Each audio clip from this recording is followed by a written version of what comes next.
Pavel Surovi je srpski modni fotograf svetskog glasa. Drugu godinu za redom našao se među top 100 najboljih modnih fotografa sveta. On je gost Euronews jutra. Dobro jutro, hvala vam što ste ovdje. Šta vama znači ova brojna priznanja? Znači, pročitala sam negde da ih sve pažljivo značevam, ali ih pažljivo stavljate u kutiju i to je neki onako potez da vi to stavljate sa strane i nastavljate dalje. Da, pa. Znači, to je potvrda jednog mog rada. Znači, ja sam samouki fotograf koji je počeo tek da fotografiše u vreme korone. Tad su se probudile sve muze u meni koje su bile pohranjene i imao sam neke projekte koje sam hteo da radim i počeo sam da stvaram jedan prvi projekat korona, to su bile samo slovačke narodne nošnje. I onda kad su uvidjeli iz Europske fondacije grada Novog Sada, rekli su da to treba da uradim za Europsku predstavnicu kulture Novi Sad 2022. I tako je nastao Tron? Tako je nastao Tron, fotografije. I sve te nagrade su upravo iz tog opusa fotografskog Trona. Dobio sam 100 nagrada, znači 2 puta najbolji u Rusiji, u Češkoj Republici, Sloveniji, u svim okolnim državama, Gruziji, Belgiji i tako dalje. I sad onda su došle ove internacionalno takmičenje u Francuskoj i 2 puta zaredom sam uvršten u top 100 fotografa i kako kažete, treba biti prizeman i uzemljiti se i sve to lepo pohranim ko u kutiju i stavim sa strane i sve novine gde sam izašao i to je, kako kaže jedna doktorka umetnosti, kaže ti si već dobio nagrade, sad možeš da stvaraš opušteno, znači mlad si, uspeo si i bez stresa sada više nemam opterećenja i to hoću da kažem. Inače, kad sam se takmičio i sve, moj tata je rekao kad bi ti to stvarao da dobiješ nagrade, nikad ne bi dobio nagrade. Znači, to je bilo jedno razdoblje mog života, duhovno razdoblje, gde sam bio totalno, kako bi rekao, u jednoj duhovnoj sferi, svaki dan samo stvaranje, trčanje po terenu, da nabavim ćilime, da nabavim sve što mi je potrebno da bi mogao da stvorim uopšte te fotografije i one su toliko, i taj Tron, samo da kažem ovako ukratko, on je spoj dva sveta, znači svetskog sveta koji se prelinje sa duhovnim svetom. Taj duhovni je skriveni i on je dominanta veća nego lepota ovih lepih devojaka, nošnji i duhovni, to je utkani, to su stari simboli od krstova, svastika, utkani na starim narodnim nošnjama. Tu je prisutan i Bog, Isus Hristos, anđeli i sve. Ja sam hteo taj skriveni svet, pošto sam se bavio grafičkim dizajnom i odmah sam uvideo te simbole i to je bila priča kako da kroz alegorije na ovim fotografijama ispričam jednu priču o narodnim nošnjama Balkana. Je li istina da sve radite sami? Sve radim sam, ali na setu mi pomaže jedna draga gospođa, Ana Čusova iz Bačkog Petrovca. Ona ima 84 godine, to je moja glavna asistentkinja. I ona pegla, oblači devojke, prešiva mi, šije mi. I njena uloga je na setu kad devojka stane da svi rukavi, da sve bude pod 100% pod simetrijom. To je njena uloga. Što se tiče scenografije, ideja, svetla, to sve i fotografišem i retuširanja, to radim sve. Još mi rade kosu Alenka Palik ili moja supruga, a šminku potpisuje Maja Pucovski. Fotografije su inače sjajne i naša publika ima priliku da ih vidi. Inače, vama je uspelo da visoku kinesku delegaciju pre nekoliko godina privučete da dođe u kulturni centar u Kisaču, da dođe da pogleda postavku, je li tako? Tako, ne samo jednu. I ne samo jednu postavku. Dakle, nije da su samo u Srbiji i u svijetu primijetili vaš rad, nego ljudi dođu s namerom samo da to vide. Meni je interesantno da zapravo vaše fotografije i vaši modeli odaju onako jednu snagu i to je prvo što sam ja primetila kada pogledam kako to sve izgleda. One su u različitim ulogama, ali mi se čini nekako da ta snaga koja iz njih zrači. Je li mi dobar utisak? Da, dobar vam utisak. Tako u Parizu svi vide te poglede i u tu snagu. Znači, u Parizu... Žene u različitim ulogama, ali imaju nešto što im je... Svaka ima gordost, ima moć, ima zavodnost, ima submisivnost, ima nadređenost, ima blagoslovenost. Znači, sve je to u njima i, na primjer, u Parizu kad sam izlagao, znači, oni nisu videli oni su mislili da sam ja to sve ušio da bi dobio te moje alegorije. Znači, te fotografije su ispričane, imaju sublimirane poruke i tu imamo anđele, srpske ratnice, žene kraljice, sluškinje, znači različite uloge sam im dao i oni moraju da odglume. Meni ne treba model koji samo pozira, nego meni treba model koji glumi. Znači, to mi je jako važno. I to što ste rekli za te delegacije kineske, hoću da kažem, ove godine u Kisadži je došlo 7 kineskih delegacija, počev od dekana iz Pekinga sa glavnim političkim komesarom svih univerziteta, onda doktori koji studiraju, studenti. Bio sam učesnik foruma, prvi forum kulturne saradnje Srbije i Kine, onda je došla delegacija sa tog foruma i najveća delegacija koja je bila, to je sa glavnim trećim čovekom Kine, In Linom. Izložba je bila u Ečegu, zahvaljujući Violeti Đerković, i tamo je ta delegacija videla mojih 5 velikih fotografija od 2,5 metra i dobio sam 10 minuta da pričam sa ovim velikim čovekom. Jako je bio impresioniran, pošto sam naučio njegovu biografiju političku i profesionalnu. I sad idu te izložbe ove godine, u ovoj godini, treba da budu 3 izložbe u Pekingu, Nanjingu i još u jednoj provinciji. Znači, radujem se što... To su novi projekti, izvinite. Videla sam da negde pripremate i nove projekte za ovu godinu i za sledeću godinu. Da, pripremam, ali još bih hteo da kažem da moja prva nagrada je u Kini.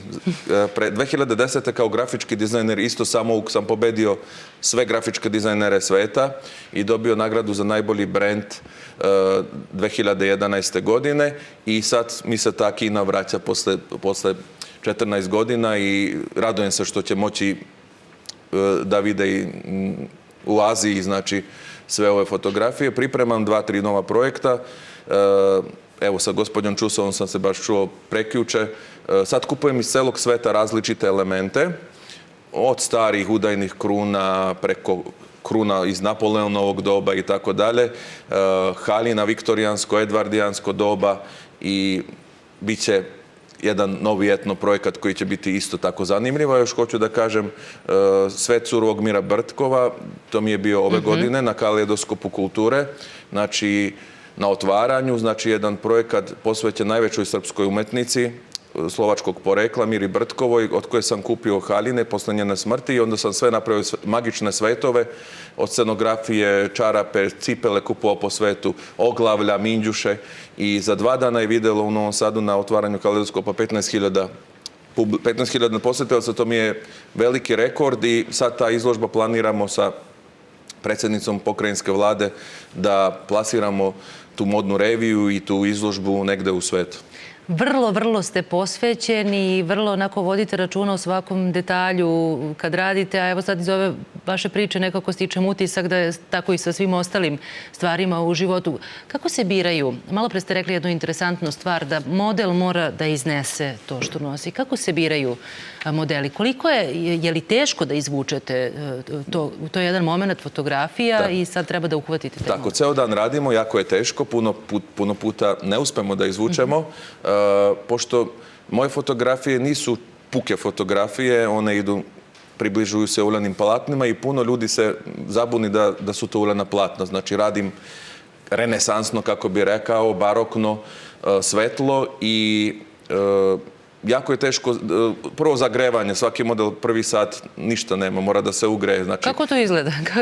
Pa vežbamo se prvo da vidim i hoću da kažem čak i na iskusni modeli nekad podbace i to se dešava. Znači, sad mi se najviše ove koje počinju jednu godinu su u modelingu i hoće da budu negde njene slike viđene, znači oni daju onda maksimalno sebe i onda tamo možemo da napravimo, znači na setu prvo ih oblačimo jedno sat vremena, onda moraju da stoje.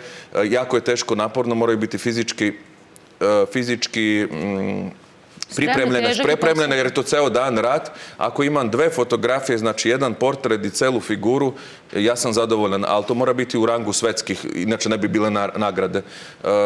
U Srbiji je sve onako, kako bi sam rekao, u fotografiji podimenzovano. Svako misli ako škrocne, znači da je to fotografija, modna fotografija.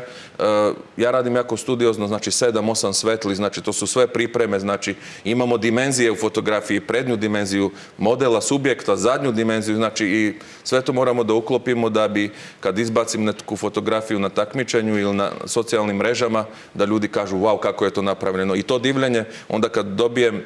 Jer to stvarno izgleda kao ulje na platnu. Izgleda i to je bio cilj. I samo još što hoću da kažem, te fotografije sam radio da imaju duhovni aspekt, filozofski. Tamo su moje filozofske priče o svetu i kako ja vidim žene, kako vidim protagonistkinje. Ali one znače, te fotografije mogu biti neka daleka budućnost, 200 godina unapred. Templarka iz ključa koji drži mač, znači to je srpska narodna nošnja iz Republike Srpske, a iza nje crne ruže, ne znamo da li će pobediti dobro ili zlo. Znači, tako je urađeno, znači, ali može biti i daleka prošlost. Znači, tako sam ih koncipirao, a najvažnije je da ovaj projekat Tron i ove moje fotografije su dijalog među državama, jer kad god odem negde, imao sam izložbe u Sloveniji, Francuskoj, Češkoj, Mađarskoj, Slovačkoj republici, znači svugde svako primećuje nešto svoje i onda nastaje ta priča čije je, na primjer iz Rusije se svađaju da to je njihova nošnja, drugi kažu da je to uticaj Turske, drugi kaže da je to uticaj druge zemlje i to je bio malo, navodi Tron da razmišljamo, malo i provocira. Da, to vidite, meni je prvo palo na pamet kojom snagom isijavaju te žene. Da isijavaju. Naprimjer, imam ženskog papu, znači to je kontroverzna bunjevačka nošnja, ženska papa. Hteo sam da postavim kako će katolici da reaguju, da vide žensku. A upravo bila je, dočitao sam istoriji da je bila i što hoću da kažem, nisam studirao istoriju da bi napravio fotografije, nego sam išao tako u 5 sekundi koja me nošnja privuče, tu radim i to mora biti pohranjeno, nešto što sam ja poneo. Instinkt, da. I to je bilo stvarno, nekad na setu sam menjao te čilime, menjao uloge, znači nekad sve zbacim, ovi se već šale, moji pomoćnici, sad će kad dođe, sve će ovo da sruši, pa počinjemo nešto novo i toga ima, znači ideje se rađaju u brzini i skratovi u glavi i zato to ima takvu duhovnu moć, jer sam moja porodica, Marija i Pavel Surovi, moja supruga Dragana i Minan i gospođa Čusova i Jančus koji su u projektu 3 godine, mi smo dali sredstva u to, energiju, svoj život i svoju duhovnost, ja i moju filozofiju i zato je to tako, ako još niko ne zna, kad sam pravio Tron, puno je bilo neprijatelja koji su hteli da mi podmeću balvana ispod nogu s različitih aspekata i kada je izašao taj prvi intervju, oni nisu znali da ja radim sve narodne nošnje, i mađarske, srpske, slovačke, rusinske, rumunske. I ja kažem, niko ne može da zaustavi ovu duhovnost, jer uložio sam i ti simboli, religiozni, spiritualni simboli, i kad je to puknulo, to je bilo takav odjek da, evo, četvrtu godinu projekat Tron živi i to je najocenjivaniji projekat u Srbiji. Znači, bilo bi mi drago, to je takva moja želja da se prezentuje i na ovom Expo 2027. Jer to je najbolje da prezentujete svoju zemlju kroz narodnu nošnju i kroz ove istorijske i filozofske priče koje sam ispričao. I samo kratko, molim vas za kraj, kad ćemo moći da vidimo sljedeći projekat? Tek počinjem da radim, možda pred kraj godine.